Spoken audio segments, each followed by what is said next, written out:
ایک مشورہ۔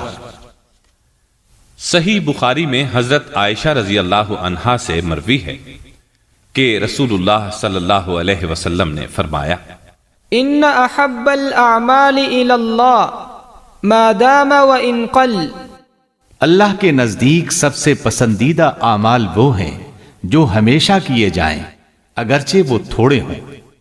سننے والوں کے لیے ایک چھوٹی سی تجویز ہے، کوشش کریں اس پر عمل ہو جائے۔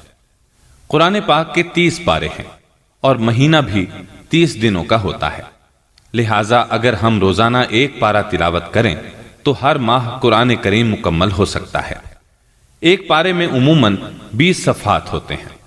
اگر آپ ہر نماز سے پہلے محض 4 صفحات کی تلاوت کر لیں تو ایک تو آپ کو تکبیر اولیٰ مل جائے گی، آپ مسجد میں جلدی جانے کے عادی ہو جائیں گے، اور ایک پارہ ختم کرنے میں کوئی دشواری بھی پیش نہ آئے گی۔ ایک بزرگ تھے، ان کی میز پر قرآن پاک رکھا ہوا تھا۔ جب وہ دفتر میں تشریف لائے تو تمام تر مصروفیت کے باوجود انہوں نے سیٹ پر بیٹھتے ہی پہلے 1-2 صفحات کی تلاوت کی، پھر قرآن پاک کو احترام کے ساتھ ایک طرف رکھا اور پھر کام شروع کر کے مہمانوں کی طرف توجہ دی۔ اسی طرح اگر ہم بھی یہ معمول بنا لیں کہ روزانہ چند آیات قرآن پاک کی ضرور تلاوت کریں گے تو انشاءاللہ ہم اپنے نامہ اعمال میں بے شمار نیکیاں جمع کر لیں گے اور ہمیں مشقت کا احساس بھی نہ ہوگا۔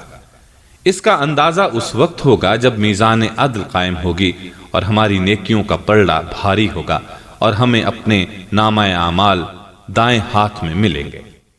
یہ واضح رہے، ان قلیلا دائما خیر من کثیر منقطع، تھوڑا کام جو ہمیشہ کیا جائے ایسے زیادہ کام سے بہتر ہے جو وقفے وقفے سے ہو۔